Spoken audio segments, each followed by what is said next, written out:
Bonjour et bienvenue sur Outrospection, le podcast qui te sort de ta tête et qui t'ouvre aux autres. Bienvenue dans ce tout premier épisode du podcast Outrospection. Pour ceux qui ne me connaissent pas, moi c'est Anissa et en septembre 2019, j'ai décidé de me lancer dans l'exercice du podcast, un tout nouveau side project que j'ai l'intention de vous présenter dans ce tout premier épisode. Alors, s'il vous plaît, soyez indulgents avec moi. C'est un exercice un petit peu spécial, mais j'ai envie de faire quelque chose de spontané et de vraiment, on va dire, assez naturel. Donc, voilà. La manière dont j'ai voulu un petit peu structurer ce premier épisode, eh bien, c'est dans un premier temps de vous présenter un petit peu, selon moi, qu'est-ce qu'un side project et pourquoi c'est important. Dans un second temps, plutôt de parler du format podcast. Pourquoi est-ce que moi j'ai choisi le podcast et aussi qu'est-ce que ça veut dire outrospection? Pourquoi ce nom? Et enfin, dans un dernier temps, peut-être un des points les plus importants surtout, mais qu'est-ce que ça va être ce podcast? De quoi ça va parler? Quelles vont être les thématiques traitées? Et puis, comment est-ce que je vois un petit peu ce format se dessiner? Alors, si ça vous intéresse, eh bien, c'est parti. Donc, dans un premier temps, je reviens un petit peu sur le terme side project. C'est un terme que j'ai, on va dire, pas mal utilisé ou j'utilise assez régulièrement moi personnellement parce que venant un peu d'un milieu entrepreneurial, voilà, j'ai toujours été un peu amenée à côtoyer, voilà, des entrepreneurs, des créatifs, des développeurs, des gens en fait qui, indépendamment de leur boulot, utilisaient en fait leurs compétences pour développer, créer d'autres choses à côté du travail. Et j'ai toujours trouvé ce concept intéressant parce que c'est vrai que parfois, dans sa fonction professionnelle, dans ses obligations au boulot, quoi que ce soit, on peut être cantonné à un certain moment à un rôle bien précis avec des fonctions précises. Mais pour autant, si on est curieux, si on est, on va dire, ambitieux, on peut se dire à un moment donné, oui, peut-être que j'aimerais pouvoir exploiter un petit peu plus mes compétences sur d'autres choses ou j'aimerais développer de nouvelles compétences et il y a des boulots où c'est possible, où on va vous donner finalement la possibilité de le faire même pendant les heures de travail, etc. Et il y a d'autres boulots où malheureusement c'est pas toujours possible. Et en règle générale, c'est là qu'interviennent les side projects. C'est cette idée de dire, ok, peut-être que ton boulot lundi, vendredi, t'as tes obligations, t'as tes missions, etc. Mais qu'est-ce qui t'empêche pendant ton temps libre, en fin de journée ou bien le week-end, de développer autre chose à côté du travail? Et c'est vrai que l'idée du side project, moi, je la trouve intéressante dans la mesure où elle permet à tout à chacun de s'investir dans un projet de son choix, un projet un peu coup de cœur ou passion, dans lequel en fait on va dire les notions, on va dire d'horaire, d'objectifs, de contraintes sont beaucoup moins présentes. Ça signifie pas qu'il peut pas y en avoir, hein, mais l'idée c'est aussi de faire quelque chose qui peut nous faire vibrer à côté en fait de notre routine boulot, métro, dodo, tout ça. Et en ce qui me concerne, j'ai toujours eu un petit peu des side projects qui gravitaient autour de moi. Voilà, j'ai fait différentes choses parce qu'en fait, j'ai toujours des idées. Donc parfois, je note les choses en vrac dans un cahier et puis je me dis ah oui, ça serait cool de développer ça. Et donc j'envisage un peu, on va dire, les entreprises de demain, etc. Mais pour moi, c'est pas très grave si chacune de mes idées n'aboutit pas sur un vrai projet et si chacun de mes side projects ne devient pas quelque chose de grand. Le fait est que ce que j'aime surtout, c'est le fait d'en avoir. C'est le fait de me dire, j'ai mes problématiques au travail, j'ai mes moments difficiles, mes moments super, mais à côté de ça, je vis une autre vie aussi avec d'autres choses. Et aussi, les avantages selon moi, c'est que je pense que ça peut vraiment continuer à cultiver une certaine créativité et une certaine passion qui peut aussi être très utile dans la vie de tous les jours, mais aussi au boulot. Donc pour moi, quelqu'un qui a des side projects, qui a un side project, c'est aussi quelqu'un qui se donne une opportunité d'apporter d'autres choses sur la table, même dans sa vie professionnelle. Donc j'ai jamais compris en tout cas des entreprises qui ne souhaitent pas que leurs employés aient d'autres projets à côté. parce que finalement, c'est une vision assez archaïque. Moi, j'ai vraiment le sentiment que tout ça, c'est un cercle vertueux et que ça peut entretenir la créativité et aussi la proactivité dans le travail. Maintenant, le side project pour moi, bah, comme je vous ai dit, j'ai pas une exigence absolue dans la transformation du side project en un projet de vie, en une entreprise. Je pense que ça dépend vraiment, c'est au cas par cas. Mais d'un autre côté, il faut reconnaître que si vous mettez passion, attention et temps dans quelque chose, bah il y a vraiment un pouvoir aussi, on va dire, qui va permettre à ce projet-là de se décupler et une force et peut-être d'en faire quelque chose qui devient, bah voilà, votre nouveau boulot. Donc moi, en ce qui me concerne, ça m'est jamais arrivé encore, mais je pense que c'est parce que quelque part, je me tâtais un petit peu, j'ai fait différentes choses, mais sans vouloir nécessairement les transformer. J'ai plutôt gardé ça de manière assez cool. Et là, je me suis dit bon bah c'est cool. J'ai fait des choses que personne n'a jamais trop vues parce que je n'ai pas souhaité nécessairement les partager. Mais là, je me suis beaucoup posé de questions ces derniers temps. Et je me suis dit, il faut que je me retrouve un nouveau projet passion, un projet chouchou dans lequel je me retrouve vraiment parce que voilà, c'est important pour moi. J'ai besoin de faire quelque chose d'autre à côté du travail, à côté de voilà de ma vie de famille, dans lequel j'ai envie de m'accomplir et de me sentir bien.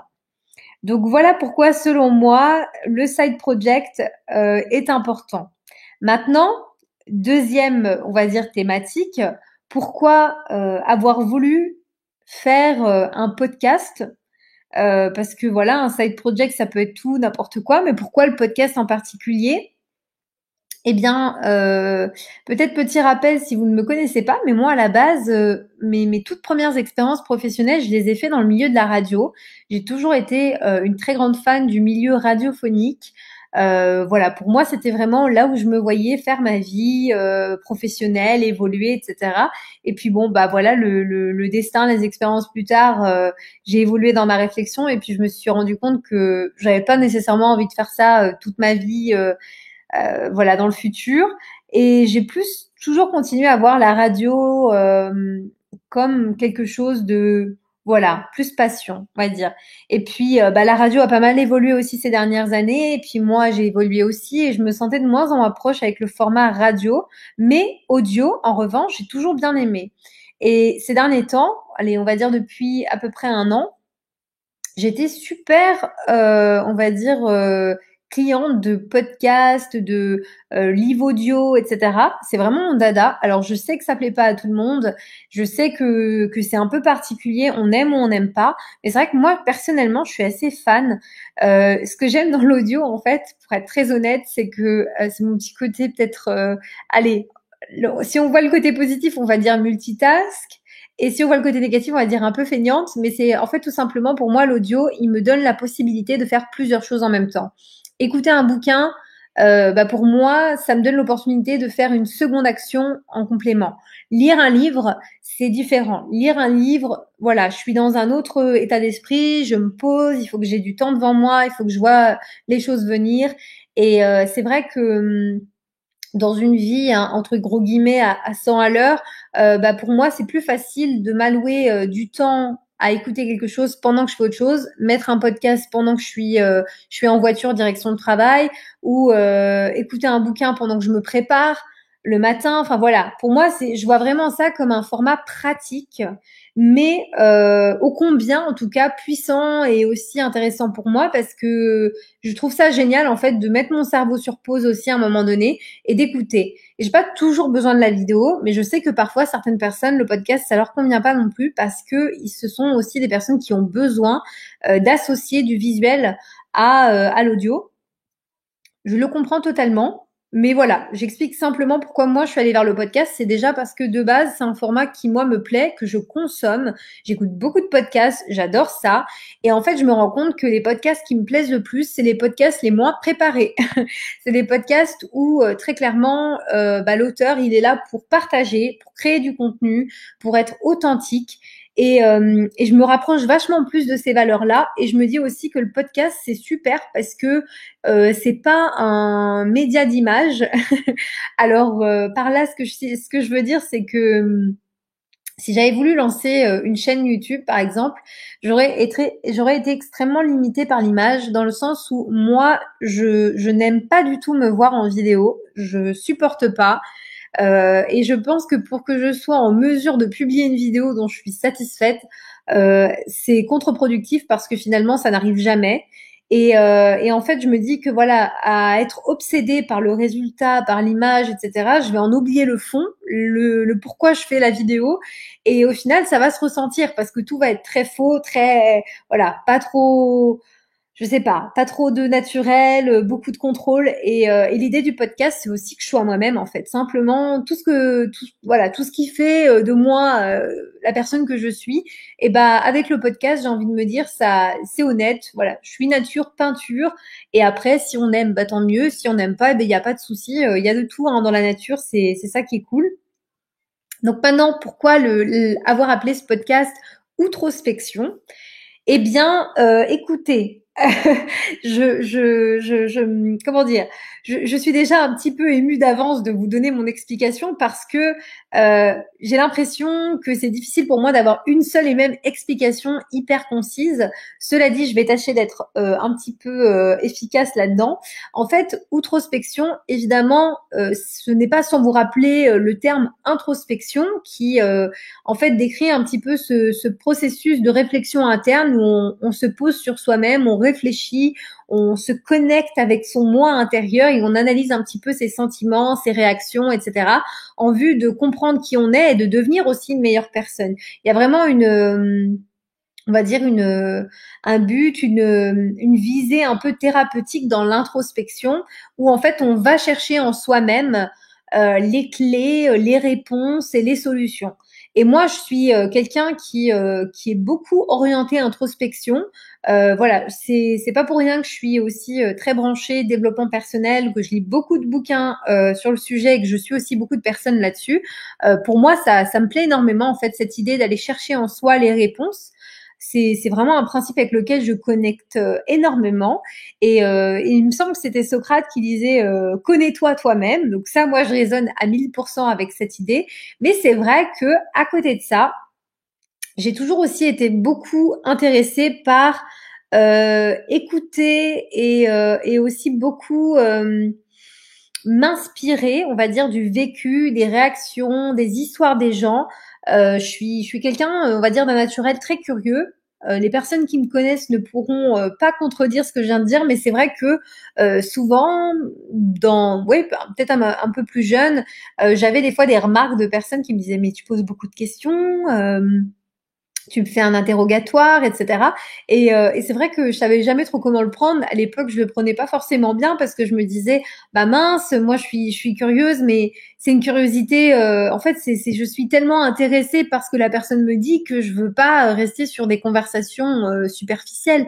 J'ai envie qu'on aille encore un petit peu plus loin dans la discussion et comment tu t'es sentie. Et c'est vrai que les gens à qui je posais ces questions-là avaient pas forcément l'habitude qu'on rentre comme ça. Et maintenant, on va dire que j'ai un petit peu mieux dosé avec qui le faire parce que c'est sûr que on peut ne pas être habitué et trouver ça un petit peu intrusif. Cela dit, je pense que poser des questions, c'est aussi observer et être, on va dire, très attentif à l'écoute et aussi pouvoir déceler si son interlocuteur est gêné par la question et si son interlocuteur n'est pas habitué à ça. Je pense que c'est aussi tout l'art un peu de pouvoir, on va dire, échanger avec une personne extérieure. Mais c'est vrai que moi, j'ai toujours plus ou moins fait naturellement, en fait, de me dire, bah voilà, quand je rencontre quelqu'un, c'est tellement intéressant pour moi, c'est tellement génial, en fait, de pouvoir, voilà, apprendre de cette personne, comprendre comment elle fonctionne, etc. Et je me suis dit, bah, il serait peut-être temps que j'utilise un peu cet attribut que j'ai, voilà, naturel, de curiosité, de vraiment être une personne, on va dire, assez authentique sur les rencontres. Et pourquoi j'en ferais pas quelque chose? Et et en fait, cette idée d'outrospection, je me suis dit, bah en fait, moi je connais le principe d'introspection, mais est-ce qu'il n'existerait pas en fait un concept où au lieu que l'introspection elle soit vraiment interne, hein, comme son nom l'indique, eh bien ce serait quelque chose qui serait vers l'extérieur, tourné vers l'autre. Et donc là, on part un peu en mode philo, mais c'est vrai que je cherchais en fait à garder le fond du terme, vraiment le message qui est derrière de grandir, de s'aider soi-même, mais de le faire quand même vers l'extérieur. Et en fait, en faisant un petit peu mes recherches par rapport au naming du podcast, je suis tombée sur ce philosophe et cet auteur britannique qui s'appelle Roman euh, Knarych, quelque chose comme ça. C'est un nom un petit peu, peut-être je l'écorche, Knarych, quelque chose comme ça, qui lui en fait a développé toute une thèse autour de l'outrospection, qui finalement, selon lui, est un petit peu le nouveau game dans l'introspection, c'est-à-dire que l'introspection c'est génial, c'est bien, c'est important, mais comment on peut pouvoir faire aussi de grandes choses et évoluer et grandir si on ne se tourne pas aussi vers les autres. Et pour lui, se tourner vers les autres, c'est développer l'art de l'empathie. Et en fait, chercher à développer un podcast qui soit aussi tourné sur ça, tourné sur ok, moi, oui, bien sûr, je suis bavarde, j'ai pas mal de choses à dire, c'est une chose. Je suis prête à faire le chemin nécessaire, à me remettre en question et à en parler dans ce podcast. Mais j'ai aussi envie de grandir à travers le récit d'autres personnes en fait, d'autres personnes différentes de moi, qui ont d'autres façons de fonctionner, de parler, de réfléchir. Et je me dis qu'en fait, si moi je peux grandir et m'enrichir de leur récit, de leur parcours, de leurs enseignements, eh bien en fait, je peux partager ça avec encore plus de gens via un média podcast. Et voilà. Et c'est comme ça qu'est née Outrospection. C'est comme ça un petit peu que j'ai développé ce terme, voilà, qui dans un premier temps a été développé aussi par cet auteur et ce philosophe dont je vous parlais précédemment, mais que j'ai envie un petit peu de m'approprier aussi parce que je me dis voilà, c'est un peu un mélange de toutes ces choses-là. Donc je sais pas si c'est l'explication la plus claire au monde, mais en tout cas, c'est de là que vient ce nom un petit peu familier sans qu'on comprenne exactement ce qu'il y a derrière. Ça m'intéresse, j'aime, ouais, travailler sur des noms qui poussent les gens à se poser un petit peu des questions. Voilà. Et enfin, on arrive sur le dernier petit morceau en fait de ce premier épisode qui lui va un petit peu vous expliquer ce qu'il y a derrière le podcast, au-delà de son nom et du format. En fait, aujourd'hui, dans cet épisode, je voulais aussi vous présenter les thématiques qui vont être traitées dans le podcast et comment, au niveau du format, je vois tout ça un petit peu se dessiner. Eh bien, les thématiques, elles sont calquées ni plus ni moins sur les thématiques qui me plaisent moi dans ma vie, parce que c'est aussi mon podcast, donc je m'inspire un peu des choses qui me plaisent, qui me passionnent. Et donc, on va dire avec comme colonne vertébrale vraiment le développement personnel. Pour moi, c'est quelque chose tout par-delà. Et c'est de là que parle l'introspection, qu'on part en outrospection, mais c'est aussi de là que partent beaucoup de choses, beaucoup de problématiques liées au monde du travail, au professionnel, aux relations humaines, à la créativité, au business, à l'investissement. En fait, moi, je suis pas quelqu'un qui est bloqué dans une thématique. Je me prétends absolument pas experte de quoi que ce soit. En fait, moi, je suis juste une passionnée des relations humaines, des connexions entre les gens. J'aime les gens qui ont des idées. J'aime les gens passionnés. J'aime les gens qui sont fous. Voilà, ça me plaît en fait de rencontrer des personnalités différentes et d'avoir des échos différents sur des thématiques qui sont peut-être communes. Donc moi, je vais peut-être voir les choses d'une certaine manière, mais ce qui m'intéresse en fait dans le podcast, c'est traiter des thématiques et de faire venir des personnes extérieures pour qu'elles discutent avec moi de ces thématiques. Donc comme je disais précédemment, moi je vois ça un petit peu comme voilà, une interview en one-to-one avec par exemple des entrepreneurs, des designers, des créateurs aussi bien de contenu, des créateurs, on va dire peut-être de choses physiques. En fait, c'est un monde à travers lequel je gravite un petit peu aussi, hein, parce que moi je suis quand même dans un domaine assez allez, mi-stratégique, mi-créatif, très fort orienté entrepreneuriat.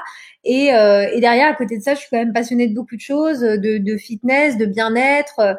Mais voilà un petit peu comment je vois les choses. C'est que l'invité de mon podcast, s'il y en a un, auquel cas, c'est génial parce qu'on peut vraiment, on va dire, échanger et moi, je peux m'enrichir aussi du récit de mon invité, va apporter sur la table sa perspective, son point de vue sur la thématique du podcast.